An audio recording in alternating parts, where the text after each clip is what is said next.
Starting pitching wins championships.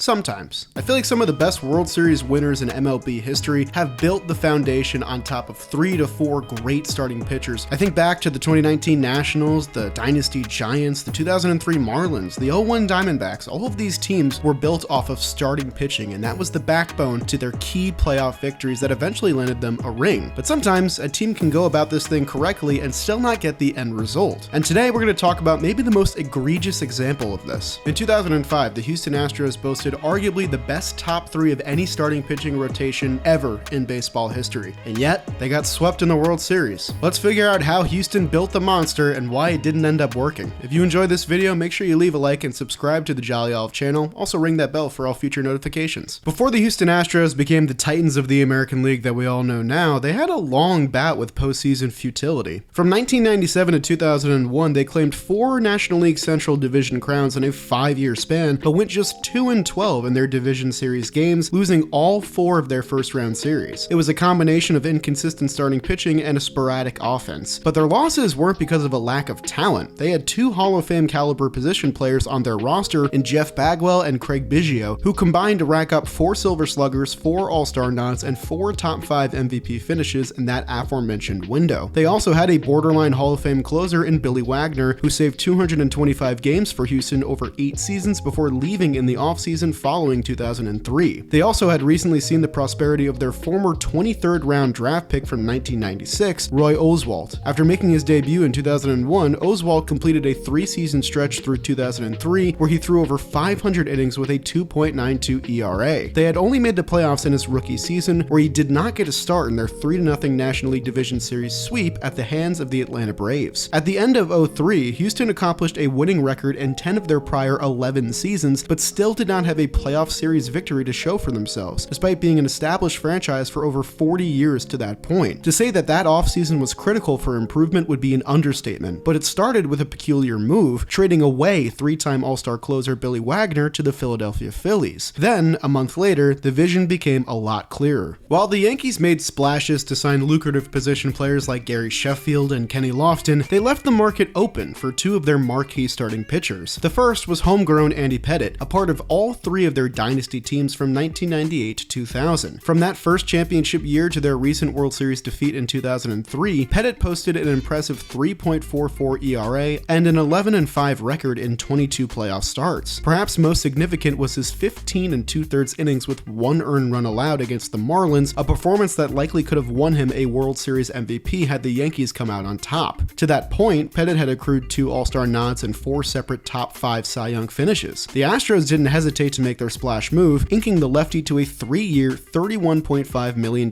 contract. God, I know inflation is a thing, but imagine if players were still getting signed to this kind of money. I probably could have paid like Darren Oliver out of my own pocket. Bet you guys weren't expecting a Darren Oliver reference. Gotta keep you on your toes. Then, just 4 short weeks later, the Houston Astros outdid themselves. Roger Clemens originally joined the Yankees dynasty in 1999, helping them win their 2nd and 3rd rings in that run. While his regular season numbers always left a little bit more to be desired, he was as advertised in each of their playoff runs. In his time with New York, Clemens tossed 100 playoff innings from 1999 to 2003 with a 7-4 record and 3.24 ERA, including 17 scoreless innings in the 2000 ALCS and World Series to help the Bronx secure the three-peat. Yet in 2003, he announced he would be retiring at the end of the year. The entire season was treated as a farewell tour, with standing ovations in his final matchups with Boston, as well as his quote-unquote last start in the World Series against the Marlins. Then, just 2 months into his retirement, he said, actually, nah. The Astros swooped in under the radar to steal Clemens on a 1-year deal, reuniting him with his former staffmate. Houston had successfully crafted their Death Star rotation, putting the league on notice with a fearsome trio of Clemens, Pettitte, and Oswalt. Hi, this is the Rocket, and I'm here to talk to you today about HEB's fully cooked fully cooked biscuits. Hey, this is way too painful to watch. I'm gonna have to bring in the lefty. What? Andy. You're gonna pull me from my own commercial? Come on, Andy. Go get him, babe. Brought to you by HEB fully cooked brisket, but only takes 1 hour to heat up and enjoy. Perfect!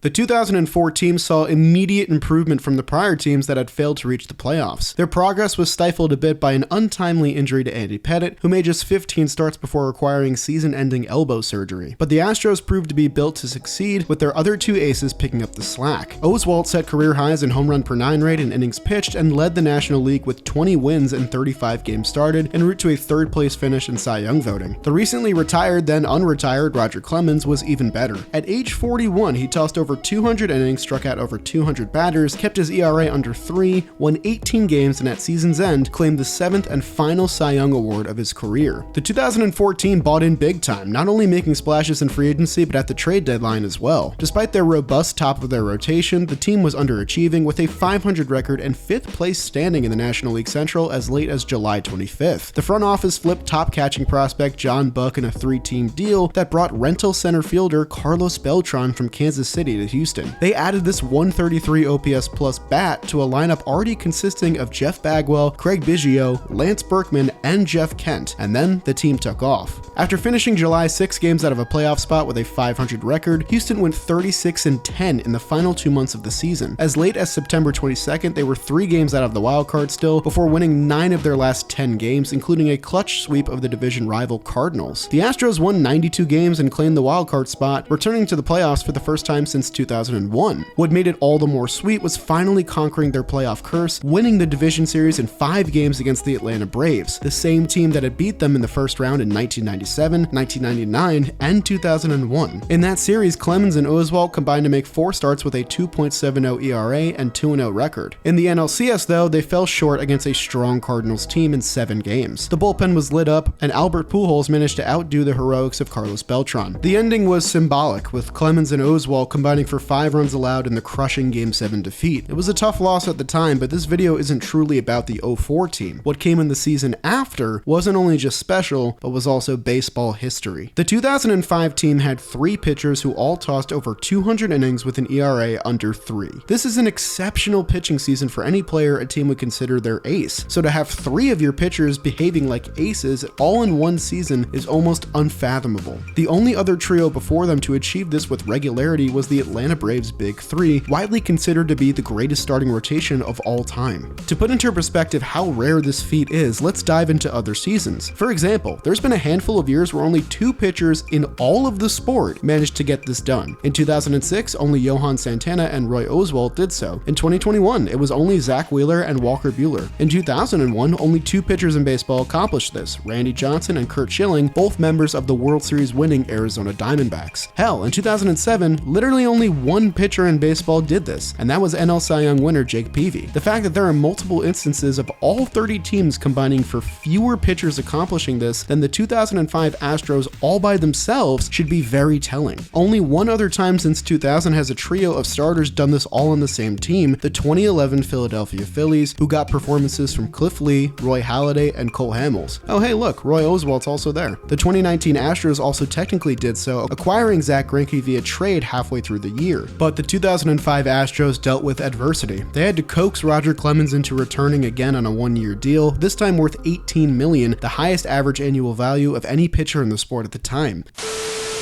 Honey, hey, listen, I'm out here with the guys, and they're really pushing me hard to come back and play another season. Are you kidding? Just say no. Just say the word no, and I'll stay retired. Just say no, and I won't do it. Okay, great then. Guys, I'm back. She's so happy, she's speechless.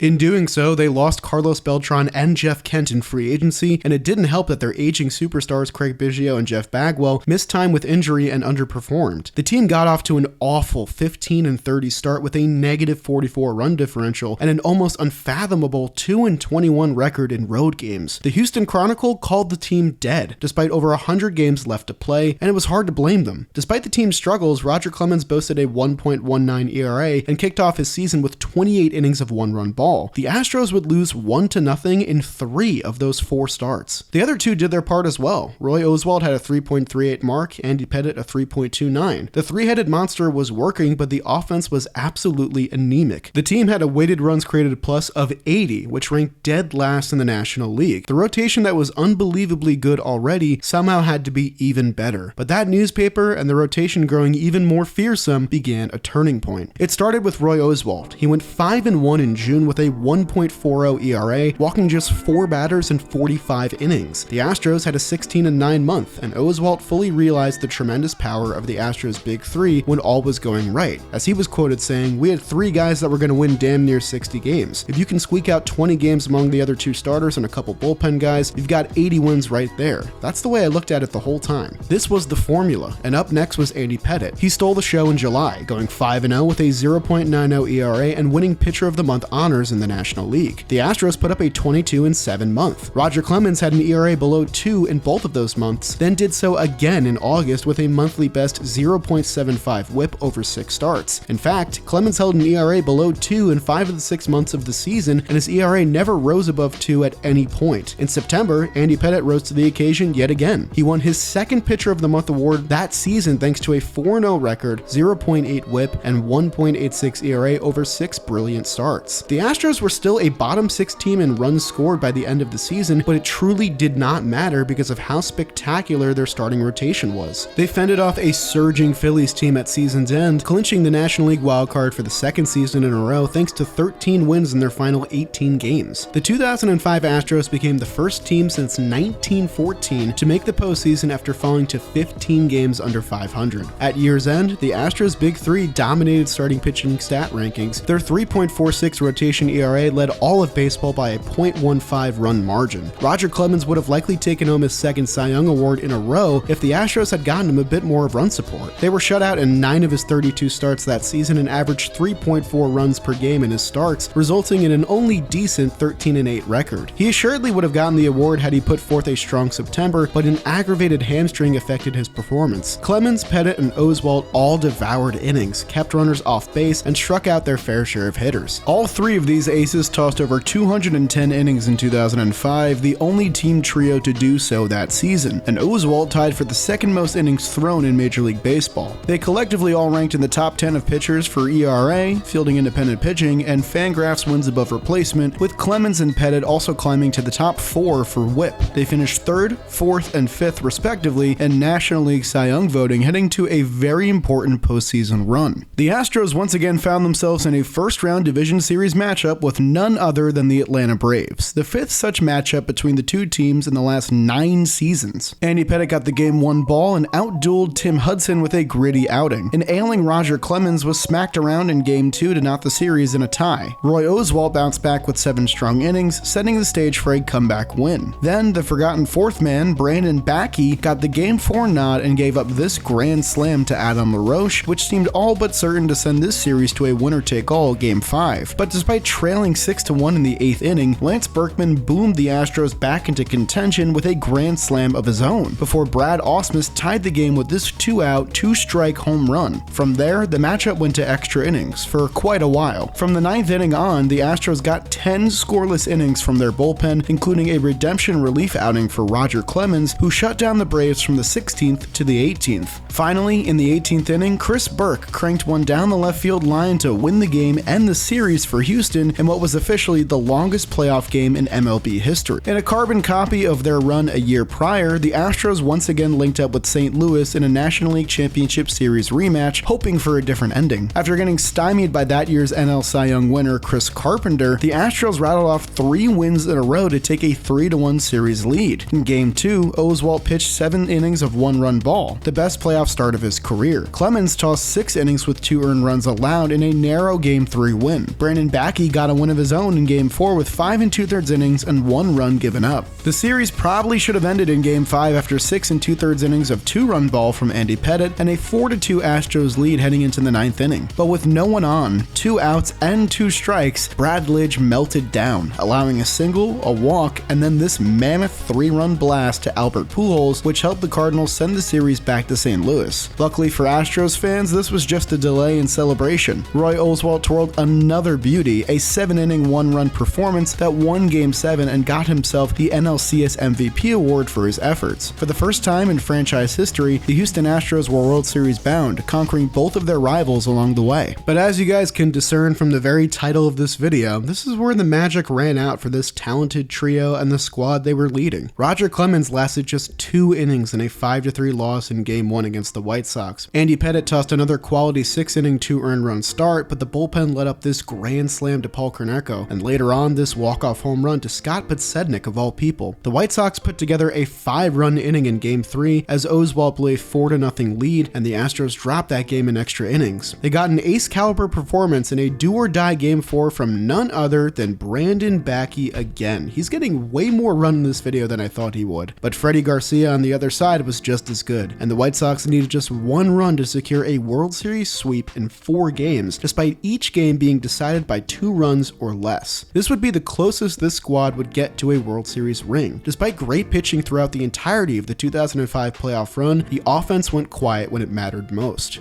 And this trio never got the ring that they truly deserved. The 2006 team was largely the same and got similarly great performances from Oswalt and Clemens, though Clemens missed about 10 starts due to his decision to retire again, then unretire again. Pettitte didn't have the caliber of pitching he did the year prior, and the lineup featured just 3 hitters above an 100 OPS plus. The Astros finished 82-80 and missed the playoffs, despite winning 9 of their last 10 games to bring themselves just a game and a half out of the division crown. After 2006, Clemens and Pettitte ran home back to the Bronx to chase one more shot at glory with the Yankees. Oswalt continued to lead the Houston staff as the team's record steadily declined with each passing year, eventually leading to his trade, 3 years of tanking, and an eventual dynasty a decade later. It's hard not to wonder how much their big 3 could have accomplished if everyone had stayed together and fully healthy. Elite starting pitching is a proven formula to win a World Series, and maybe, just maybe, the best big 3 in baseball history is yet to come. That'll do it for today's video. And now a word from today's sponsor,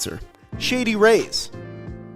Take on the summer sun with premium polarized sunglasses. Shady Rays has an awesome selection that you can go check out right now with the link in my description. And hey, guess what? I got even better news for you.